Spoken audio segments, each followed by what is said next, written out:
Welcome back to another episode of Grizzly True Crime. My name is Gisela K, and today we're going to continue to look at the story of this national manhunt in the USA going on for a correctional officer and an escaped inmate. The correctional officer's name is Vicky White, and the inmate's name is Casey White, and they are not related, so strange that they have the same surname. That's just one of those plot twists. Of course, he is considered armed and dangerous. There is a $10,000 reward already set by the US Marshals in case anyone finds him. I really hope they find him soon. Now, the thing is that they've issued a blue alert, which is activated when a local, state, or federal law enforcement officer in Alabama has been killed or seriously injured, and the perpetrator is at large.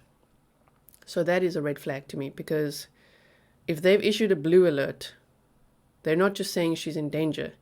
They're saying that she's been killed or is critically injured, which, of course, we hope that's not the case. I hope that they find them on some chicken farm like that other story we saw. And I think in this day and age, because that was a story we looked at from 1994. If you missed it, please check out yesterday's episode. I will link it below for you. That happened in 1994, that case, right? That would be a lot harder to find people then. I think in today's age, it's going to be a little bit easier. But then again, look how long they look for Brian Laundrie, so you just never know. Anyway, let's quickly dive into some of the new details that we've learned about Vicky.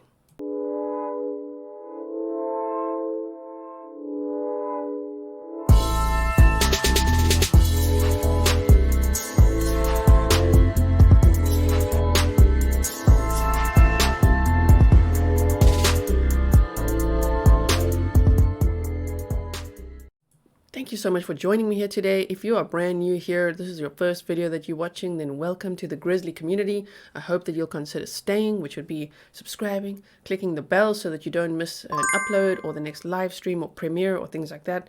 And if you're already a Grizzly, then welcome back. I hope that you've all done your homework and watched the previous episode. If not, I would highly recommend starting there, because we did an entire timeline, shared vital information, photos, and of course did map time. So that would be helpful to visualize the case just a little bit better. What I'm going to do today is just build on that, just by sharing, some answers for questions that we had yesterday, which is like, who is Vicky? Was she married? Did she have kids? People were saying, what? Why would she do this? There were some of her friends and family members in the chat saying, but she's a really sweet person. And that is consistent with what is being said in this Daily Mail article. People that knew her are like, but she's an awfully sweet person. Like, she wouldn't do this. But if we just, let's just look at what we have. Sometimes family members wouldn't necessarily suspect someone would do this. This would be out of character for Vicky, of course. But you just never know. That's what we learn in true crime. Can't judge a book by the cover, right? You just never know what people are capable of. So I will link this article if you want to read the whole thing. Most of it is a recap of what we did yesterday, so not here to waste your time. What I wanted to zone in on really is this over here. Frances White, Vicky's former mother-in-law, told the Daily Mail on Sunday that the accusations against Vicky don't match the awfully good person that she knows. I can't understand her leaving with a guy that she knew was a murderer, said Frances, 88, who she last spoke to about a month ago. If he killed one person, he'd kill another. And that's the concern. This is why this man is extremely dangerous and we don't know where he is. He might not even be in the United States anymore. But the fact that he escaped is shocking.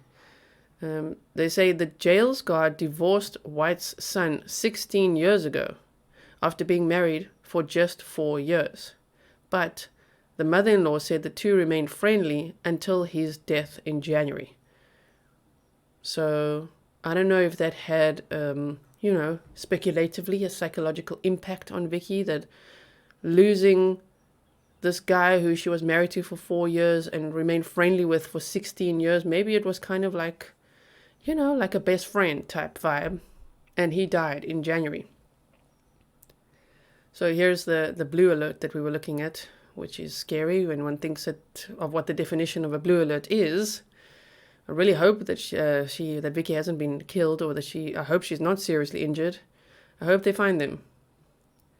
Okay, so they say Vicky had been with the sheriff's department for 25 years and had recently spoken about quitting. Apparently, of course, she handed in her retirement papers the day before this happened. Another red flag. And then they say, we are trying to determine, was that done willfully or was she somehow coerced or threatened into participating?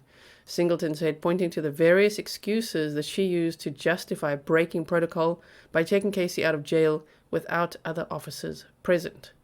Okay, and then there's another sentence here that I wanted to show you.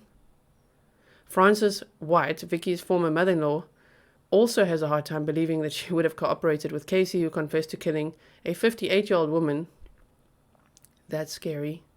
While serving a 75-year sentence for a string of crimes, including animal cruelty for shooting a dog. So I'm saying it's scary because the woman that he murdered in 2015 was around the same age as Vicky is now. Whew, that's a red flag too. Francis, 88, says Vicky was married to her son Tommy White more than 16 years ago for about 2 to 3 years. Well, earlier in the article they said 4. Eventually leaving him when his drug problems got bad. I read it in the paper this morning, she told the Daily Mail on Sunday afternoon. She left with that man. I said, I can't see her doing that. She wasn't that kind of person. Vicky and Tommy were married for about 3 years, Francis said, raising cattle on a farm right across the street from her home. So, to me, that means it's like the story we looked at from 1994, where another prison warden correctional officer helped an inmate escape, and they were only found 11 years later, and like on a farm with their own chicken coop and everything. So the fact that Vicky raised cattle and she was kind of into the farming thing, I'm hoping they find them on a farm somewhere. They say she raised baby cows and stuff and she worked hard, Francis said. She added that Vicky remained close with her and her son even after the divorce.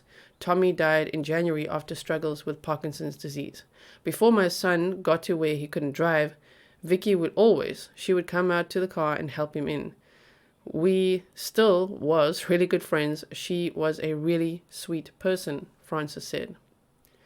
So yes, and here again they say Casey is described as 6'9" and is considered armed and dangerous. He's not going to be easy to miss. He is gigantic. So yes, Casey was first arrested in December 2015 for the murder of Connie Ridgeway, who was found stabbed to death in a killing that shocked the small town of Rogersville, about 50 miles west of Huntsville. Oh man, look at this guy. He has gigantic ears, like really. He's so tall, 6'9", and then he's got the biggest ears of all time too. Like he's really, really not going to be hard to miss. So if you see him, you got to call 911. Do not approach him. People said she was known for her friendliness. Okay, it remains clear why she was killed. People said she was known for her friendliness and willingness to help others, and the community for many years held a vigil. So this is about Connie Ridgeway. So, yes, so now we know just a little bit, just a tiny bit. I mean, it's not much, but we know just a little bit more about Vicky White. To me, it means she could potentially have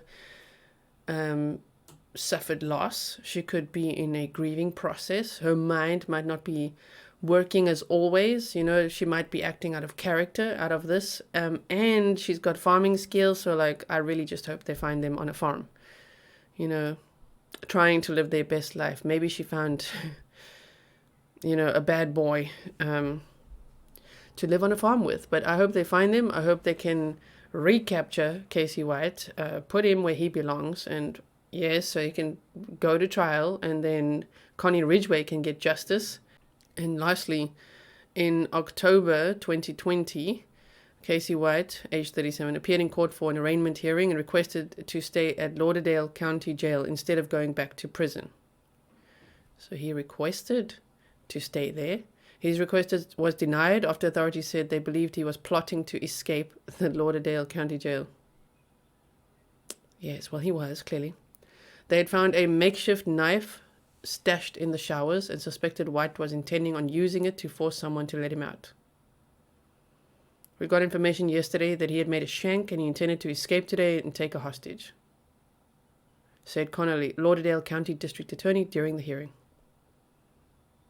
Well, unfortunately, he escaped. So the shank did not help, I don't think. I think he went to plan B, which may have been, I'm still trying to decide in my own mind, would it be to like flirt with, form a relationship with Vicky White, or threaten her and her family somehow, like saying, I know someone on the outside who will do this and this, you know? Anyway, let me know what you think in the comments below. Again, if you felt like, what was this? Like, just watch part 1 of the story so that you get the full timeline, the map time, the everything, and then you can watch this so that you can see that we've just built on what we already learned. This is just to learn just a little bit more about Vicky and possibly where they could be. Thank you so much for watching. I hope you'll leave your DNA on the thumbs up. Looking forward to reading your comments below. Please do make sure that you are subscribed, because sometimes even if you were subscribed, then YouTube does this automatic thing of unsubscribing people. Sometimes it happens. It's just, you know, part of the system. So if you could just check that you're subscribed, and I will see you in the next one.